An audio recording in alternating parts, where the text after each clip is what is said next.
ดูทุเรียนต่อบัตรปาดโอ้ปาดบ่ขาด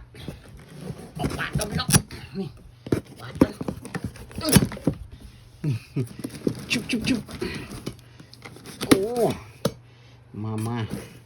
จะกินทุเรียนแล้วโอ้